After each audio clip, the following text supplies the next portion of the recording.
Hello and welcome to This Is. We have breaking news, so breaking, so newsy, that this has had to come out of an 8-month hiatus in order to talk about it. Austin. $68.7 billion with a B.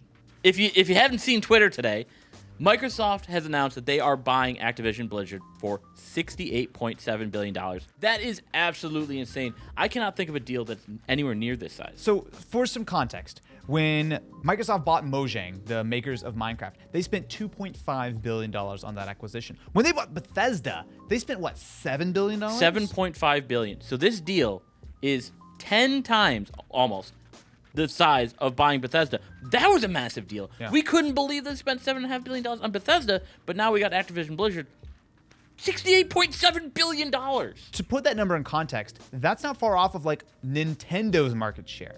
Yeah, you heard me right. Nintendo. That is a number that I did not research, and that just caused my brain to reboot. When you think about bringing in, obviously you've got Blizzard, Yeah. but you've got franchises like Call of Duty.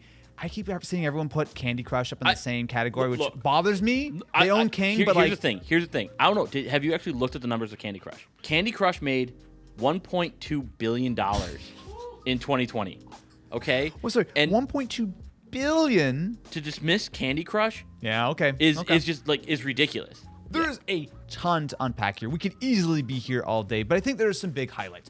First and foremost is the giant disaster of a company that Activision has been really over the last 6 to 9 months, as just sort of terrible news story after terrible news story has come out. I mean, it feels like Toxic. it's snowballed Yes. over that time, but like it's been like a long, steady decline for the company. The toxic workplace, all that stuff.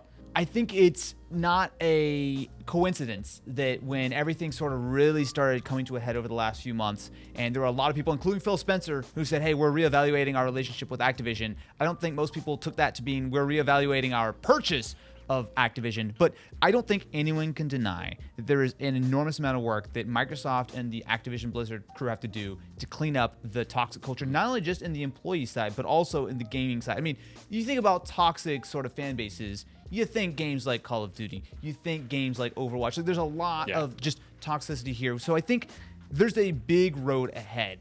I think Phil Spencer and Microsoft have probably some of the best credentials to take on this task. I think they, specifically Phil, has done a good job of trying to make sure that inclusion and just not being toxic gamer scum is like part of the company. If anyone's going to do this, I feel like Microsoft are the company, and specifically the fact that all of this is being recombined into now Microsoft Gaming. So Phil Spencer is now the CEO of Microsoft Gaming. Now, to be fair, this acquisition is going to take a while. They said it's going to close at some point between now and I think June of 2023. So obviously $68.7 billion, I mean, that's going to take a while. But that, I think, is probably the number one thing that I see out of this. And based on the news reports we're seeing, it does seem like Bobby Kotick, the CEO of Activision Blizzard, is going to be out probably 5 seconds after the deal closes. Which is the best thing for everyone involved. I mean, like it's going to go a long way to kind of fixing the relationship with gamers.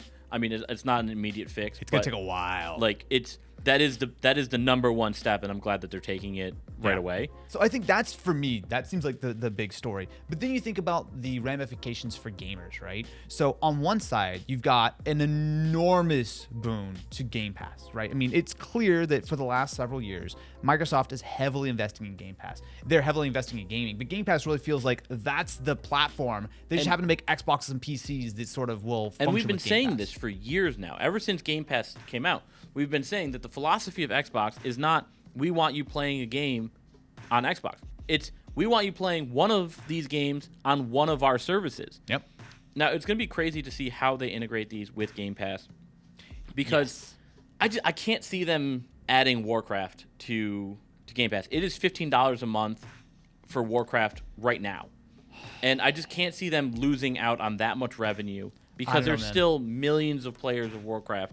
I do think that they should treat this acquisition differently than they treated Bethesda. Sure. So Bethesda, they came out and said, like, okay, like Elder Scrolls 6, that's going to be an Xbox exclusive. Yeah. You know, all these exclusives, they said, we're going to, like, I think they needed to do that. Yeah. Because a lot of people have said, like, okay, Xbox doesn't have marketable first-party exclusives. Sure.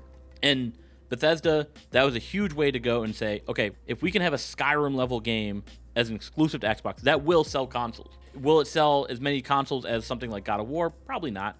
But I don't think that they should make any of these Activision things exclusive to Xbox. Maybe some of the older titles, but like I think it'd be crazy for them. Yes, I agree.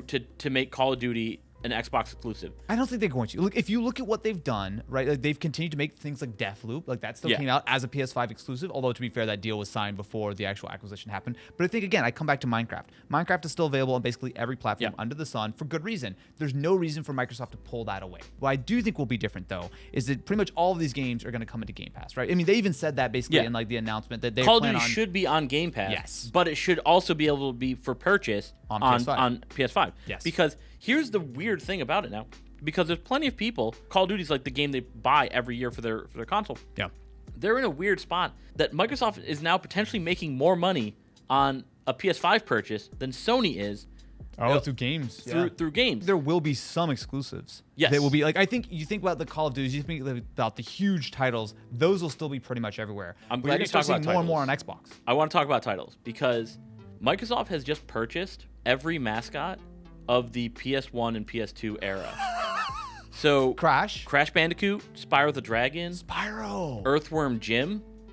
They have Tony Hawk's. Yeah. Like that whole series. They have Guitar Hero. Okay, like when's the last time there was a Guitar Hero game? I don't know. It's been. I feel like it's been a while. It's been a while, yeah. But like Microsoft can bring that back, and it's one of the biggest franchises in history, and they have the rights to that now.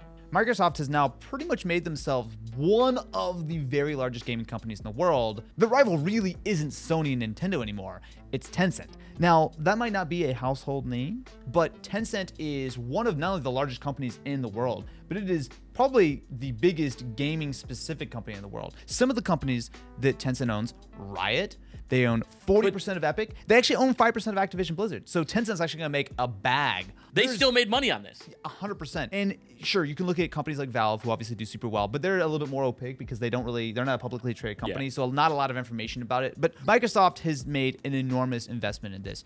And when you think about it like that, there is, I think, a very healthy future for the Microsoft gaming division of the company. It seems clear that they see a huge $69 billion potential and then some in this kind of space, which means that if you are a Xbox or PC gamer, the future looks really bright. I think if you're Sony, you've got to look at this news and be like, there's no way you can look at it any other way than that. And that's one of the things that we kind of always talk about with Sony is a lot of these great PlayStation 1 and 2 games, which I think should be included in a back catalog of Sony stuff, is now, if they want to do them, they got to ask Microsoft for the rights to do it. Which it's crazy to me. I know that Crash back. Yeah, like I'm a vintage gamer only because I'm just old at this point. You're just a vintage human. The one single craziest fact about this whole thing, they spent $68.7 billion. It's a cash transaction. There's zero stock. They're wiring a $68.7 billion check over to Activision. Like, what? Yeah. What? Let us know in the comments what you think about this. Is it a good deal? Is it a bad deal? Or is Microsoft still not have any games in their catalog? Oh my God. Let us know. That meme is dead. That meme is dead. Like the video, subscribe, and we'll catch you in the next one.